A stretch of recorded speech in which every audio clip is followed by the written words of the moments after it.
ఈరోజు మనం వార్తలు చూసుకున్నట్టయితే కన్న కూతురే కర్కశంగా మారే ప్రియుడితో తల్లిని చంపిన 10వ తరగతి బాలిక ఇన్స్టాగ్రామ్ లో పరిచయమైన యువకుడితో కలిసి దారుణం జీడిమిట్ల పరిధిలోని కలకలం రేపిన ఘటన 10వ తరగతి చదువుతున్న అమ్మాయి తన తల్లిని సైతం చంపింది.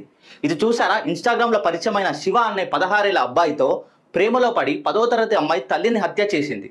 ఆ తల్లి ప్రాణాలు పోవడానికి కారణం కూతురు ఒకటే కాదు, ఇన్స్టాగ్రామ్ మరియు సోషల్ మీడియా కూడా ఒక కారణమే.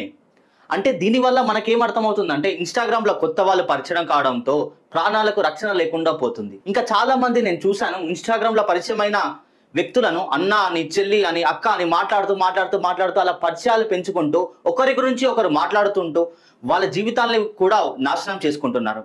అన్న అన్నంత మాత్రాన సొంత అన్న కాలేడు, చెల్లి అన్నంత మాత్రాన సొంత చెల్లి కాలేదు. కాబట్టి ఎవరి హద్దుల్లో వారే ఉండాలి. ఏదో అన్న అని, చెల్లి అని మితిమీరి మాట్లాడితే జీవితాలు కూడా నాశనం అవుతుంది. కాబట్టి మీ పిల్లల్ని ఇన్స్టాగ్రామ్ మరియు వాట్సాప్లకి చాలా దూరంగా ఉంచండి. ప్రతి క్షణం మీ అబ్బాయి లేదా మీ అమ్మాయి ఎవరితో మాట్లాడుతున్నారు, ఎవరితో చాట్ చేస్తున్నారు గమనిస్తూ ఉండండి. పాపంలే అని వదిలేస్తే అది మీ మెడకే చుట్టుకొని మిమ్మల్ని చంపేస్తుంది. సో జాగ్రత్త మిత్రులారా, సోషల్ మీడియా కన్నా డేంజర్ ఈ రోజుల్లో ఏదీ లేదు.